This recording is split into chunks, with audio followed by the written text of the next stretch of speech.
நல்லா கெட்டியாகவும் இருக்குது. ஆனால் இந்த மாதிரி பண்ணி கொடுத்தான்னா அந்த சாதத்தில் கொஞ்சம் நல்ல வேக வச்ச சாதத்தில் சூடான சாதத்தில், ஆமாம் சூடான சாதத்தில் சும்மா அப்படி போட்டு லைட்டாக பிசைஞ்சு சாப்பிட்டா போதும். அல்வா மாதிரி உள்ளே போயிடும் சாப்பாடு. கரெக்டான வார்த்தை. இது அல்வா மாதிரி தான் அது. வணக்கம் மதம் ஷப்தீனா, வெல்கம் பேக் டு ஷப்தீனா கிச்சன். இன்றைக்கி நம்ம எங்கே வந்தோம்னா காஞ்சிபுரம் வந்துருக்காங்க. காஞ்சிபுரம் நம்ம லாஸ்ட் டைம் வந்து அந்த காஞ்சிபுரம் இட்லி எப்படி பண்ணணும்னு சொல்லிட்டு தெளிவாக விளக்கமாக அது ஒரு அருமையான ரெசிபி. அதுக்கு பிறகு இப்போ தான் நான் வந்திருக்கேன் காஞ்சிபுரத்துக்கு. இந்த காஞ்சிபுரத்துக்கு எதுக்கு வந்திருக்கேன்னா, இங்கே மேரேஜ் ஸ்டைலில் பண்ணுற இந்த பூண்டு குழம்பு எப்படி பண்ணுறோம் கேட்டு தெரிஞ்சுக்கலாம் வந்திருக்கோம். இந்த பூண்டு குழம்பு பார்த்திங்கன்னா மக்கள் ரொம்ப விரும்பி சாப்பிட்றாங்க. 2-3 நாளைக்கு வச்சுன்னு சாப்பிட்டாலும் நல்லாயிருக்கு, எனக்கு பார்சல் பண்ணி கொடுங்களேன் அப்படின்னு கேட்பாங்க. பூண்டு குழம்பு பண்ணும்போது ஒருத்தர் ஒரு ஸ்டைலில் பண்ணுவாங்க. ஆனால் இங்கே பூண்டு குழம்பு பண்ணும்போது இதுக்காக ஒரு பொடி பண்ணுறாங்க. துவரம்பருப்பு, முழு தனியா, காஞ்ச மிளகா, சீரகம், இது 4த்தையும் போட்டு ஒன்றா வறுத்து பொடி பண்ணி தான் சேர்க்க போகிறோம். அந்த மசாலாவில் பார்த்தீங்கன்னா திக்குக்காக துவரம்பருப்பு போடுவோம். சின்ன வெங்காயம் எதுக்காக யூஸ் பண்ணுறோம், பூண்டு எதுக்காக யூஸ் பண்ணுறோம்? பூண்டு பார்த்தீங்கன்னா ரொம்ப நல்லதுங்க. பிபி உள்ளவங்களுக்கு, பெண்களுக்கு மாதவிடா சரியாக இது ஆகலை, 28 நாள் தான் மாதவிடான்றது, அது தள்ளி போகிறதோ முன்னாடி வருதோ அதுக்கு பூண்டு கொஞ்சம் டெய்லி சேர்த்து சாப்பிட்டுட்டு இருந்தால் அது சரியான சீரான அமைப்புக்கு வரும். குழந்தை பிறக்கிறதுக்கு அந்த கர்ப்பப்பை சரியாக இதுவாகலை அப்படின்னும்போது அதை சரி பண்ணுறதுக்கு பூண்டுனால முடியுது. பொதுவாக அந்த கேஸ்ட்ரிக் ப்ராப்ளம் அதுக்காகவும் இது சேர்க்கலாம் அப்படின்னு சொல்கிறாங்க. அதனால தான் நாம் அதை இது பண்ணுறோம். சுவையும் நல்லாயிருக்கும். நல்லாயிருக்கும். அது எப்படி குக் பண்ணோம், அந்த வெங்காயம் குக் பண்ணுற பக்குவம் என்ன? சின்ன வெங்காயம், 2வது பூண்டு, இதெல்லாம் என்னன்னு பார்த்தீங்கன்னா இதெல்லாம் போட்டு செய்யும் போது மனம் நல்லா வரும்னு சொல்லிட்டுக்காக போடுவோம். சின்ன வெங்காயம் பார்த்தீங்கன்னா சூட்டை தணிக்கும், உடம்புல உள்ள சூட்டை தணிக்கும். சின்ன பூண்டை தான் யூஸ் பண்ணணும், பெரிய பூண்டை யூஸ் பண்ணக்கூடாது. பெரிய பூண்டு யூஸ் பண்ணும்போது அதில் சுவை அவ்வளோவா காரம், அதில் காரம் கம்மி பெரிய பூண்டில். அதே சின்ன பூண்டில் காரம் அதிகம். அது சாப்பிடும்போது சுவை நல்லாயிருக்கும். அதுக்கப்புறம் எப்போ புளி தண்ணியை போட்டு இந்த பொடி எந்த டைமில் யூஸ் பண்ணுறோம், இந்த மாதிரி ஏகப்பட்ட விஷயங்கள். ரொம்ப அருமையான ரெசிபி. நான் அந்த ரெசிபி பண்ணி முடிச்சுட்டு வந்து நான் பேசுகிறேன். ரொம்ப நல்லா இருந்தது. மாதம் அது மட்டும் இல்லை, இந்த ரெசிபி பார்த்தீங்கன்னா நீங்கள் வந்து டிஃபனோட தொட்டு சாப்பிட்லாம், ரைஸோட தொட்டு சாப்பிட்லாம். இன்கேஸ் மீந்தா கூட மறுநாள் காலையில் வச்சு சாப்பிட்றதுக்கு பிரமாதமான ஒரு ரெசிபி. ஊற தான் அந்த டேஸ்ட் ரொம்ப நல்லாயிருக்குன்னு சொல்லுவாங்க. ஸோ அந்த மாதிரியான ரெசிபி தான் இந்த ரெசிபி. கண்டிப்பாக ட்ரை பண்ணி பாருங்கள். இன்றைக்கி இந்த ரெசிபி நம்மளுக்கு சொல்லித்தர போகிறவங்க யாரை கேட்டால் திரு NS ராஜா. அவரை தான் மீட் பண்ணி நம்ம இந்த ரெசிபி பற்றி கேட்டு தெரிஞ்சுக்கிறோம். அவரை பற்றி கேட்டிங்கன்னா அவங்க வந்து படிப்படியாக வந்து கேட்ரிங்கை இன்றைக்கி ஸ்லோவாக ஆரம்பித்து பெரிய லெவலில் பண்ணிட்டு வராங்க.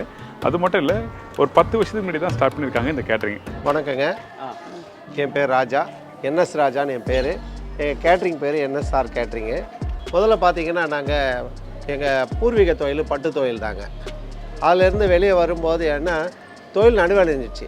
தொழில் நடுவடையும் போது என்ன பண்ணுறதுன்னு தெரியாமல் ஏதோ தொழில் செய்துட்டு வீட்டில் பசங்கள்லாம் இருந்துக்குன்னு நம்ம இந்த ஐஸ்கிரீம் ஆர்டர் செய்யலாம், நல்லாயிருக்கு, எல்லா கேட்ரிங்க்கும் ஐஸ்கிரீமு, ஃப்ரூட்ஸு, பீடா இதெல்லாம் பண்ணலாம் அப்படின்னு சொல்லியிருந்தாங்க. சரி பண்ணி பார்ப்போமே அப்படின்னு சொல்லி பண்ணும்போது அது பார்த்திங்கன்னா முதல்ல ஒரு பாப்கார்ன் மிஷின் ஒன்று வாங்கி அது மூலயமா ஆரம்பித்தோம். அப்புறம் பார்த்தா அது ஆரம்பித்ததுக்கப்புறம் இது மட்டும் போதாது, இன்னும் நல்லா செய்யணும் அப்படின்னு சொல்லிட்டு நிறைய ஆரம்பித்து செய்துக்கிட்டே வந்தோம். அது பண்ணும்போது எல்லா கேட்ரிங்கும் நம்மளது நல்லா இருக்குது, நீங்கள் நல்லா பண்ணுறீங்க அப்படின்னு சொல்லி நம்மக்கிட்ட கொடுத்தாங்க. அதன் பிறகு இதிலேருந்து நம்ம இன்னொரு அடுத்த படிக்கு போகலாம் அப்படின்னு சொல்லிட்டு தான் இந்த கேட்ரிங் ஆரம்பிக்கணும்னு ஆசை வந்தது எங்களுக்கு. அதனால் என்ன பண்ணேன், எல்லா கேட்ரிங்கிட்டையும் நான் அதாவது வேலைக்கு போகாமல் அப்படியே மேலோட்டமாக அவங்க கூட நின்று அவங்க மெனு எப்படி தயார் பண்ணுறாங்க அப்படின்னு சொல்லி அவங்க ரெசிபிலாம் கேட்டு அவங்ககிட்ட கற்றுக்கிட்டு அதில் வீட்டில் வந்து செய்து பார்த்து இந்த மாதிரி தான் செய்தோம். இதை மாதிரி செய்து பார்த்துட்டு இன்றைக்கி பார்த்திங்கன்னா கேட்ரிங்கில் நம்ம ஒரு பெரிய நல்ல நிலைமையில் வந்திருக்கோம். இந்த 10 வருஷத்தில் பார்த்திங்கன்னா இந்த தொழிலை நாங்கள் ஆரம்ப காலத்தில் ஒரு 3-4 பேர் தான் வச்சு செய்தோம். இன்றைக்கி பார்த்திங்கன்னா ஒரு 150-200 பேர் இருக்காங்க நம்மக்கிட்ட ஒர்க் பண்ணுறவங்க. ஸோ அந்தளவுக்கு வந்து காஞ்சிபுரத்தில் அவரை பற்றி எல்லாருக்குமே தெரியும். ஸோ அவரை தான் நம்ம மீட் பண்ண போகிறோம். வாங்க அவரை பற்றி நம்ம நிறைய விஷயம் கேட்டு தெரிஞ்சுக்கலாம். ஃபஸ்ட்டு அவரை மீட் பண்ணிவிட்டு அதுக்கப்புறம் இந்த ரெசிபி பற்றிலாம் தெரிஞ்சுக்கலாம்.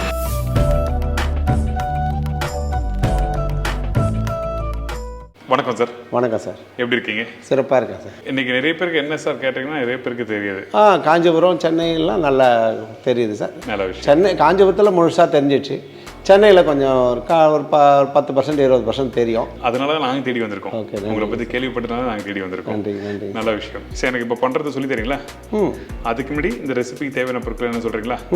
ஓகே, சொல்லிடலாம். சொல்கிறேன் சார். இப்போ பூண்டு குழம்பு வைக்கலாம். நம்ம அதுக்கு தேவையான பொருட்கள்லாம் பார்த்தீங்கன்னா உரித்த பூண்டு 200 கிராமு, சின்ன வெங்காயம் 150, பெரிய வெங்காயம் 100 கிராமு, தக்காளி 150 கிராமு, காஞ்ச மிளகாய் ஒரு 10 மிளகாய், இஞ்சி பேஸ்ட்டு 2 டீஸ்பூன் போடணுங்க, தனி மிளகாய் தூள் 1½ ஸ்பூனு, தனியாத்தூள் 2 ஸ்பூனு, மஞ்சத்தூள் 1/2 ஸ்பூனு, புளி ஒரு எலுமிச்சம்பழம் சைஸ் அளவு, கருவேப்பிலை தேவை அளவு, கொத்தமல்லி தழை தேவையான அளவு, கடுகு ஒரு 1/2 டேபிள் ஸ்பூனு, உளுந்து 1/2 டேபிள் ஸ்பூனு, வெந்தயம் 1/4 டேபிள் ஸ்பூனு, சீரகம் ஒரு 1/4 டீஸ்பூனு, உப்பு தேவையான அளவு, நெய் தேவையான அளவு, நல்லெண்ணெய் 100 ml, மசாலா பொடிக்கு தேவையான பொருட்கள், துவரம்பருப்பு 1 டீஸ்பூன், சீரகம் 1/2 டீஸ்பூன், முழு தனியா 4 டேபிள் ஸ்பூன், காய்ந்த மிளகாய் 10 நம்பர், கருவேப்பிலை சிறிதளவு. இப்போ ஃபஸ்ட்டு நம்ம என்ன பண்ண போகிறோம்? ஃபஸ்ட்டு இப்போ பொடி ரெடி பண்ணிக்கலாம், அதுக்கு உண்டானது வறுத்துக்கலாம். ஓகே. ஸோ இந்த பூண்டு குழம்புக்கான பொடி. ஆமாம். சரி, ஓகே, போடலாமா? துவரம்பருப்பு ஃபஸ்ட்டு போடுறது எதுக்குன்னா அது கொஞ்சம் ஈரப்பதமாக இருக்கும், வறுக்கிறதுக்கு கொஞ்சம் லேட் ஆகும், டக்குன்னு கருக்காது, அதனால் அதை முதல்ல போட்டுடலாம். ஃபஸ்ட்டு துவரம்பருப்பு. சரி, ஓகே. ஸோ துவரம்பருப்பு வறுக்க ஆரம்பிச்சிருக்கோம். இப்போ இந்த துவரம்பருப்பு வறுக்கிற பக்குவம் என்ன மாதிரி பக்குவத்தில் வறுத்த பிறகு முழுதனியாக போடணும்? பொன்னிறமாக வரும்போது முழுதனியாக போடணும். முழுதனியாக. சரி, ஓகே.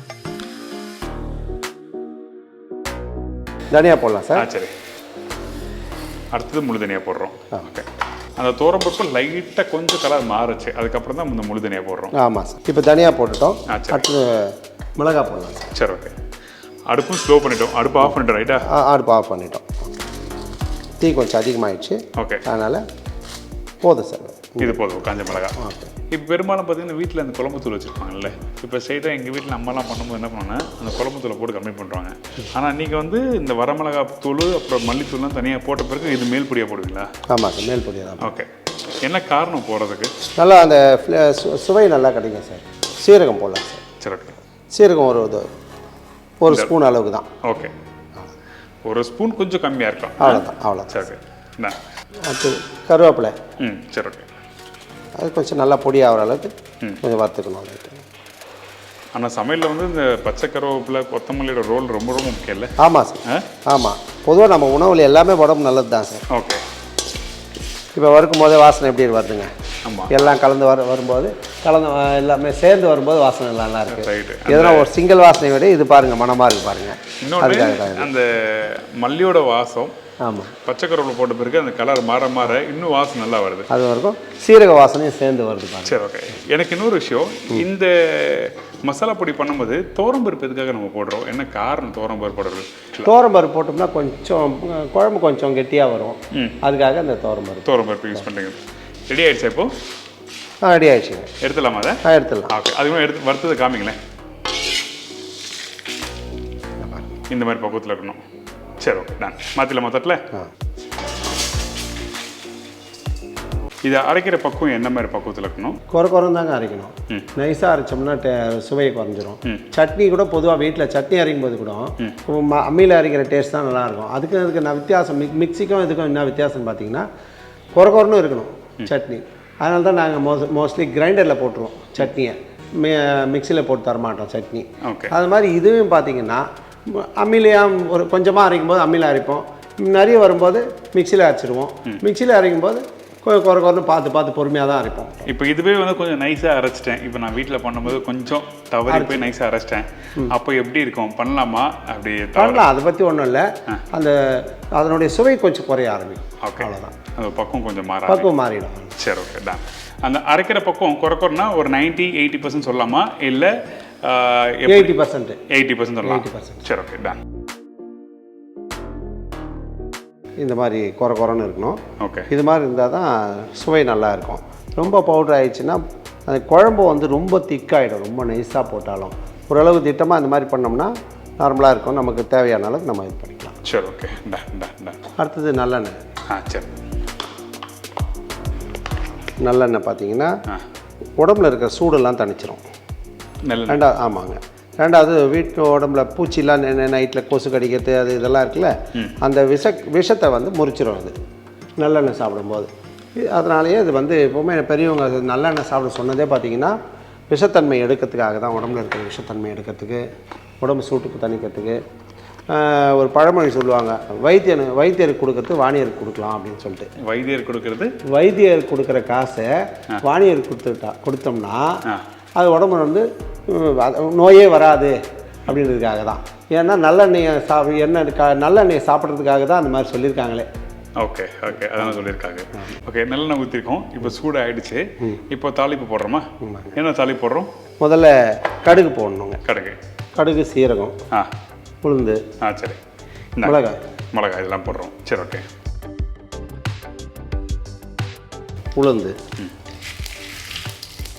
உளுந்து டெய்லியுமே நிறைய சாப்பிட்டாவே நல்லது தாங்க.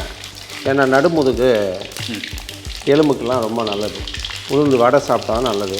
அதனால உளுந்து கஞ்சி, இட்லிக்கு நிறைய சேர்க்கறது, அதனால இட்லி தயார் பண்ணது நம்ம இதில் அதுதான். ஓகே.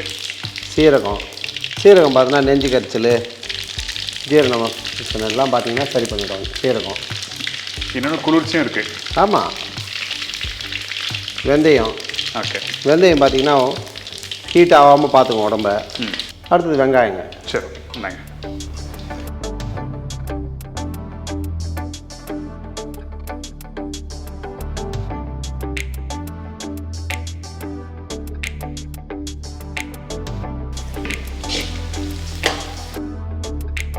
சின்ன வெங்காயம் பெரிய வெங்காயம் கட் பண்ணி வச்சுருக்கோம். ரெண்டுமே ஒரே டைமில் போடுவோமா எப்படி? முதல்ல சின்ன வெங்காயம் தான் போடணும். ஓகே. இது சூடு அதிகமாக இருந்ததுனால இந்த பெரிய வெங்காயத்தை போட்டோம். இப்போ கூட சின்ன வெங்காயத்தை போட்டுக்கலாம். சரி, ஓகே.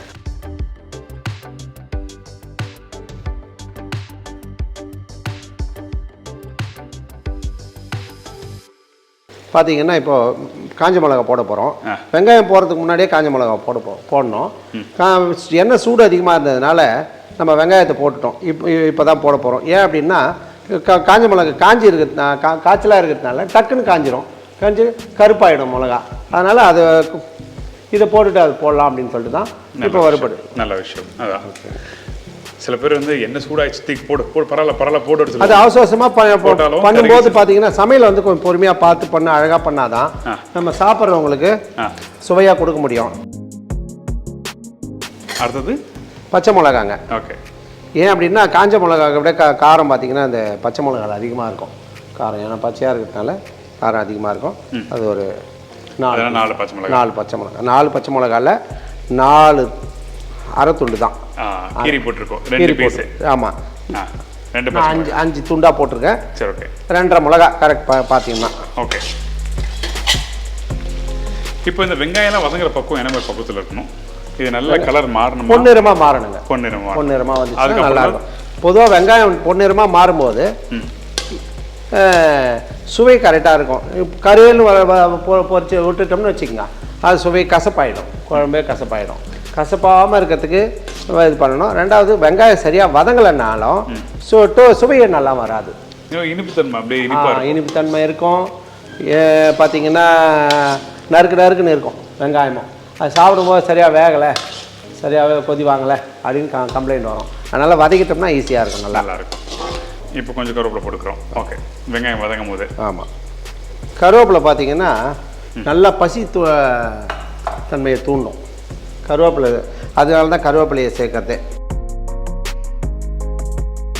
அடுத்தது பூண்டு போடணுங்க. சரி, ஓகே.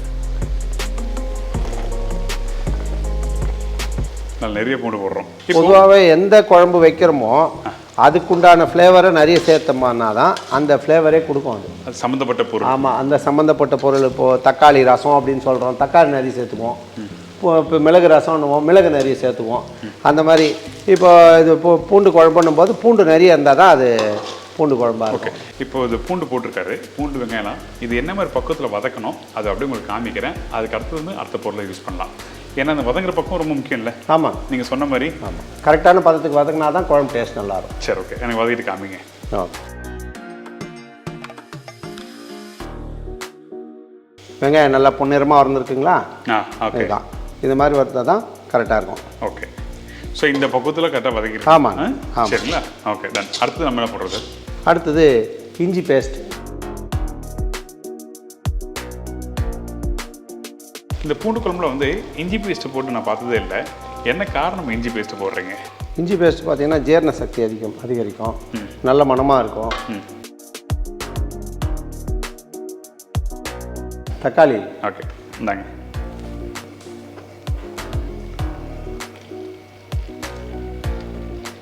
போதுங்க. இப்போது தக்காளி போட்டிருக்கோம். இந்த தக்காளி நல்லா வதக்க ஆரம்பிக்கிறோம். இப்போ நம்மக்கிட்ட இருக்க அந்த பவுடர் மசாலா வந்து எப்போ போடுவோம்? இந்த இப்போ தக்காளி கொஞ்சம் நல்லா வதங்கினதுக்கப்புறம் மல்லித்தூள், மிளகாத்தூள் இதெல்லாம் போட்டு புளி தண்ணி ஊற்றணும். சரி, ஓகே. இப்போ நம்ம வீட்டில் வந்து இப்போது பேச்சுலர்கிட்ட இந்த மாதிரி இருக்கும். ஆனால் வீட்டில் வந்து குழம்பு தூள் வச்சுருப்பாங்க. அந்த குழம்பு தூள் யூஸ் பண்ணலாமா? குழம்பு மிளகாத்தூள் யூஸ் பண்ணலாம். ஒன்றும் தவறு இல்லை. நல்லா இது ஒரு சின்ன இன்ஃபர்மேஷன். நீங்கள் வேணும்னா நீங்கள் ட்ரை பண்ணி பார்த்துங்க. மிளகாத்தூளுங்க ஓகே, 1 ஸ்பூனு 2 ஸ்பூன் போட்டுங்க. சரி, ஓகே. தனியாத்தூள் இந்தாங்க.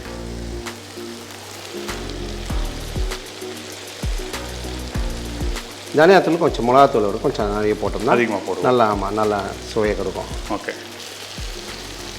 இன்னொரு முக்கியமான விஷயம் பார்த்தீங்கன்னா, எதுக்காக மல்லித்தூளோட அதிகமாக யூஸ் பண்ணால் மல்லி வந்து நல்லா வாசம் கொடுக்கும். மிளகாய் வந்து அதிகமாக போட்டால் காரத்தன்மை அதிகமாக போயிடும். ஸோ அதனால் நம்மனா எப்பவுமே சவுத் இந்தியன் சமையல் வந்து மிளகாத்தூளோட தன்மை வந்து கம்மியாக போட்டு மல்லியோட தூள் வந்து அதிகமாக போடுவோம். இதுதான் விஷயம். இப்போ வேறு என்ன போட்டிருக்கீங்க? சைடில் நான் பேசிட்டு இருக்கும்போது சைடில் போட்டிங்களே மஞ்சத்தூளும் உப்பும் போட்டிருக்கீங்க. சரி, ஓகே, டன். இதெல்லாம் போட்டு நல்லா வதக்க ஆரம்பிக்கிறோம். ஆமாம், ஓகே. இப்போ இதை நல்லா வதங்கிட்டோம். வதக்கி முடிச்ச பிறகு உங்களுக்கு பார்க்கலாம்.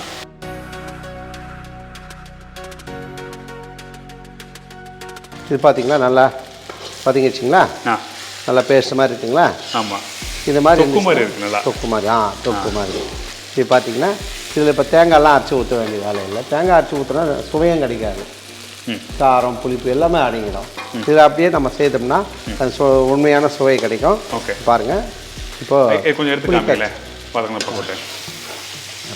இங்கே பாருங்கள், இந்த வெங்காயம், தக்காளி, இந்த மசாலாம் போட்ட பிறகு இந்த மாதிரி கெட்டியான தொக்கு பக்குவத்தில் வதக்கியிருக்கோம். அடுத்தது நம்ம என்ன பண்ணுறோம் சார்? புளி தண்ணி ஊற்றணும். புளி தண்ணி, சரி, ஓகே. இப்போ நல்லா கெட்டியான எடுத்த புளி தண்ணி. இது அந்த புளி தண்ணி ஊற்றினோன்னே அந்த ஒரு மாதிரி டைல்யூட் ஆகி பார்க்கும்போது அந்த மசாலோட பார்க்கும்போது நல்லா இருக்குல்ல? ஆமாம். அதனால தான் நிறைய பேருக்கு வந்து அந்த புளி குழம்புனாவே ரொம்ப பிடிக்குது. ஆமாம், ஆமாம். புளி ஊற்றி சாப்பிட்றது, புளி ஊற்றி சாப்பிட்றதுனால ரொம்ப பேருக்கு பிடிக்கும். அது இன்னொன்று ஊற அது டேஸ்ட் வேறு. ஆமாம், ஆமாங்க. தண்ணி வேணும் நமக்கு. ஆமாம்.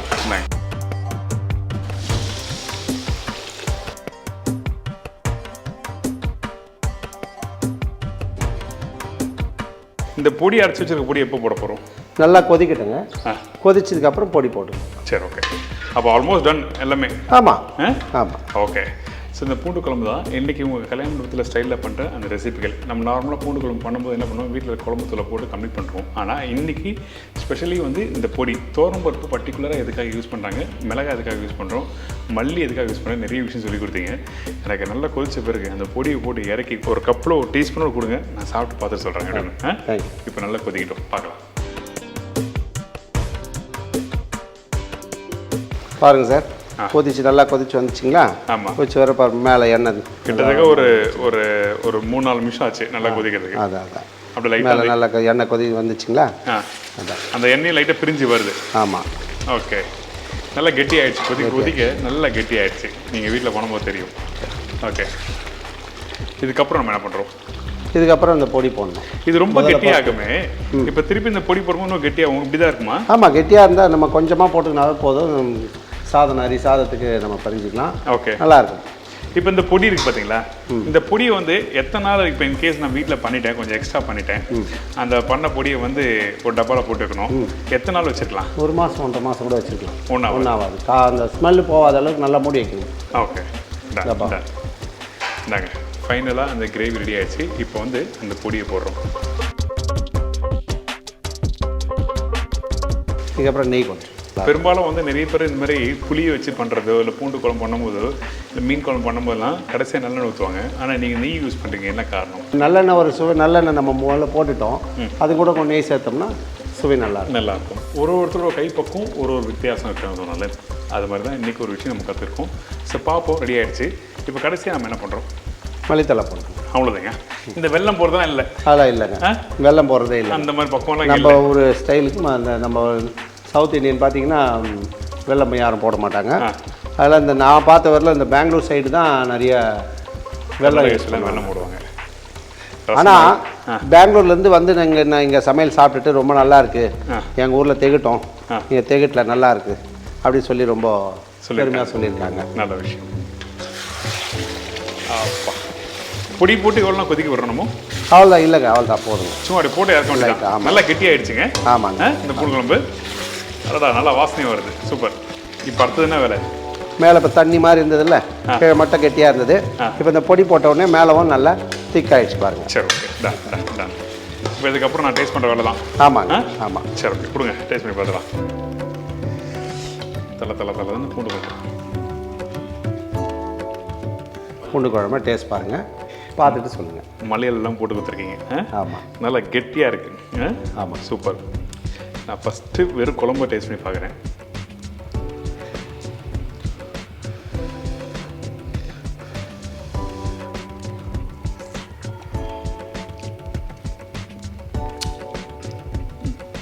பிரமாதம். சாப்பிடும்போது அந்த வெங்காயத்தோட அந்த இனிப்புத்தன்மை ஒரு மைல்டாக அப்படி தெரியுது. பெரும்பாலும் எல்லாரும் இனிப்புக்காக என்ன பண்ணுவோன்னா வெள்ளத்தை போட்டுருவோம். வெள்ளை போடக்கூடாது. ஆனால் அது போடல, நல்லாயிருக்கும். ரெண்டாவது பார்த்தீங்கன்னா எனக்கு அந்த காரத்தன்மை தெரியுது. மூணாவது ஒரு புளிப்பு வந்து ஒரு மைல்டான ஒரு புளிப்பு, ரொம்ப அதிகமான புளிப்பு இல்லை, சூப்பராக இருக்குது. இது நான் நினைக்கிறேன் வச்சு, அதாவது இன்னைக்கு ரெடி பண்ணதை நாளை காலையில் வச்சு சாப்பிடும்போது இன்னும் டேஸ்ட்டு நல்லா ஊறி இருக்கும். நல்லாயிருக்கும். Very nice. பொதுவாக குழம்பு பார்த்தீங்கன்னா சூடாக இருக்கும் போதை விட ஆறுனதுக்கப்புறம் தான் நல்லாயிருக்கும். பொதுவாக குழம்பு வகை எல்லாமே வந்து ஊற தான் நல்லாயிருக்கும். இன்றைக்கி சாப்பிட்றதோட நாளைக்கு காலையில் சாப்பிட்டா இன்னும் அருமையாக இருக்கும். First class. நல்ல அதாவது சொல்லுங்க, நல்லா கெட்டியாகவும் இருக்குது. ஆனால் இந்த மாதிரி பண்ணி கொடுத்தாங்கன்னா அந்த சாதத்தில் கொஞ்சம் நல்ல வேக வச்ச சாதத்தில், சூடான சாதத்தில், ஆமாம் சூடான சாதத்தில் சும்மா அப்படி போட்டு லைட்டாக பிசைஞ்சு சாப்பிட்டா போதும். அல்வா மாதிரி உள்ளே போயிடும் சாப்பாடு. கரெக்டான வார்த்தை. இது அல்வா மாதிரி தான் அது. இன்னொன்று அந்த பூண்டு வந்து நல்லா முழுசாக அப்படியே தெரியுது. ஆமாம். அந்த பூண்டு நல்லா வெந்திருக்கா, அந்த சாஃப்டாக இருக்கும்போது அந்த புளிப்பு, காரம், அந்த இனிப்பு எல்லாம் சேர்த்து சாப்பிடணும் ரொம்ப நல்லா இருக்கு. கண்டிப்பாக ட்ரை பண்ணி பாருங்கள். ஒரு ஃபஸ்ட் கிளாஸான பூண்டு குழம்பு கொடுத்துருக்கீங்க. Thank you so much. Simple recipe தான், ஆனால் நிறைய பேருக்கு ஒரு சின்ன வித்தியாசங்கள் சேஞ்ச் பண்ணால் எப்படி இருக்குன்னு சொல்லிட்டு இன்றைக்கி நம்ம காமிச்சிருக்கோம். அதுவும் பர்டிகுலராக இந்த ரெசிபிக்கு வந்து இந்த பொடி தான் இல்லை, நல்லா வாசம். ஆமாம். ட்ரை பண்ணி பாருங்கள், உங்களுக்கு எல்லாருக்கும் ரொம்ப பிடிக்கும். உங்களோட ஃபோன் நம்பர், உங்களோட அட்ரஸ் எல்லாம் தர முடியுமா? என் பேர் NS ராஜாங்க. கேட்ரிங் பேர் NSR கேட்ரிங்கு. காஞ்சிபுரத்தில் நடத்தி வரோம். நாங்கள் ஒரு 10 வருஷமாக நடத்திட்டு வரோம். என்னுடைய ஃபோன் நம்பரு 9585319155. ரெண்டாவது இந்த நம்ம இப்போ வச்சு கொடுத்த இந்த குழம்பு ரெசிப்பியை நீங்கள் செய்து பாருங்கள். செய்து பார்த்துட்டு இதனுடைய ஃபீட்பேக் எனக்கு சொல்லுங்கள். ரெண்டாவது நம்ம உங்கள் வீட்டில் ஏதாவது சுப நிகழ்ச்சிகள் எதுவாக இருந்தாலும் எனக்கு கான்டாக்ட் பண்ணுங்கள். நான் நல்ல முறையில் உங்களுக்கு செய்து தரேன். Thank you sir. Thank you so much. உங்களுக்கு ஃபோன் நம்பர் கொடுத்துருக்கீங்க. நீங்கள் ரெகுலராக பண்ணுற பூண்டு குழம்புக்கும் இந்த பூண்டு குழம்புக்கும் நிறைய வித்தியாசங்கள் இருக்குது. ஏன்னா அந்த வெங்காயத்தோட தன்மை, அந்த காரத்தன்மை, புளிப்புத்தன்மை, அந்த பூண்டோட சாஃப்ட்னஸ், வெந்த பிறகு இந்த மாதிரி நிறைய விஷயம் சொல்லி கொடுத்துருக்காரு. ட்ரை பண்ணி பார்த்துட்டு ஃபீட்பேக் கொடுங்க. Thank you sir. Thank you so much. ரொம்ப நன்றி. தேங்க்யூ. நன்றி. நிறைய ரெசிபி பண்ணலாம் நம்ம தொடர்ந்து. இதே மாதிரி இன்னொரு நாள் இன்னொரு ஊரில் ஒரு புது ரெசிபி சந்திக்கிறேன். நன்றி, வணக்கம். See you, bye. Take care.